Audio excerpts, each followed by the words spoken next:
kú dédé àsìkò yìí èyí làwọn ìròyìn tó jẹyọ nínú ìwé ìròyìn The Matrix lónìí ọjọ́ Thursday ọjọ́ 17 oṣù kọkànlá ọdún 2025. Ẹniọlá Sàlíù lórúkọ mi.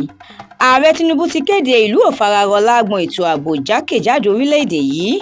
Ó pàṣẹ kí wọ́n gba àwọn ẹgbẹ̀rún lọ́nà 20 ènìyàn síṣẹ́ ọlọ́pàá.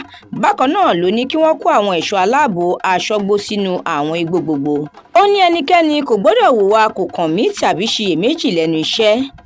Ẹgbẹ́ òṣèlú ADC ti nàka àbùkù síjọba àpapọ̀ lórí ìdúnàdúrà tó ń ṣe pẹ̀lú àwọn agbébọn. Àwọn aṣòfin ilé ìgbìmọ̀ aṣòfin ti fọnmú lórí àṣẹ ààrẹ tó ní kí àwọn ọlọ́pàá tó ń ṣọ́ àwọn ènìyàn pàtàkì láwùjọ padà sẹ́nu iṣẹ́ ọlọ́pàá kó wa wọn. Wọ́n ní àwọn ènìyàn ọ̀hún làwọn agbébọn yóò máa fojú sùn báyìí. Wọ́n pè fún kí wọ́n mú àdínkù bá iye àwọn ọmọ ológun tó wà lẹ́yìn àwọn ọ̀gágun fẹ̀yìntì lẹ́nu iṣẹ́ ológun. Lẹ́yìn ọdún méjì, Tinubu ti fi orúkọ àwọn 3 ránṣẹ́ sí ilé ìgbìmọ̀ aṣòfin fún àyẹ̀wò fún ipò aṣojú ìyẹn ambassador. Ààrẹ tẹ́lẹ̀ lórílẹ̀‐èdè yìí Goodluck Jonathan níròyìn ti fìdí ẹ̀ múlẹ̀ báyìí pé ó ti há sí orílẹ̀‐èdè Guinea Bissau látàrí ìdìtẹ̀gbàjọba tó wáyé níbẹ̀.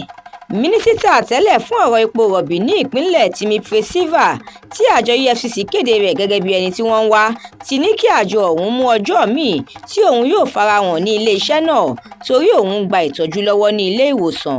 Àwọn agbébọn gbẹ̀mí olùṣọ́ àgùntàn ìjọ Anglican kan ní ìpínlẹ̀ Kaduna nígbà tí wọ́n sì ń wá ìyàwó àtọmọ rẹ̀ báyìí.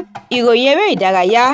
Ẹgbẹ́ agbábọ́ọ̀lù Arsenal gbo ewúro sí Bayern Munich lójú nígbà tí Liverpool fìdí rẹmi níwájú ìta bàbá wọn ní Anfield nínú ìdíje UEFA Champions League. Ẹ̀kúnrẹ́rẹ́ àwọn ìròyìn yìí àtàwọn ìròyìn míì lẹ́ ò láǹfààní láti jẹ̀gbádùn tẹ́ bá darapọ̀ tẹ́ sì tẹ̀lé The Matrix lórí Facebook, Instagram, TikTok, YouTube àti X.